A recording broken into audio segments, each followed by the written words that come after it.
सकाळचे 6:30 वाजले होते. कालवण शिजून झालं होतं आणि माझ्या निम्म्या चपात्या पण उरकत आल्या होत्या.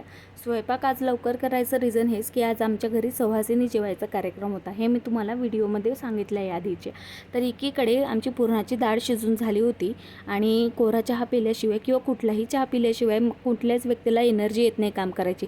देवपूजा झाली, चहा पण पिऊन घेतला आणि सुहासिनी जेवायच्यासाठी त्यांना भात घालायचा होता म्हणून तांदूळसुद्धा नीट करून झाले. एवढे दिवस व्हिडिओ न टाकण्याचं रिझन हेच की तब्येत काही बरोबर नव्हती. आजही एवढी व्यवस्थित नाही आहे तब्येत. आणि चुलीवर गुळवणी शिजायला ठेवली होती आणि जी ती पुरणाची डाळ आमची शिजून झाली होती ती माझ्या मोठ्या सासूंनी बारीक करायला घेतली होती.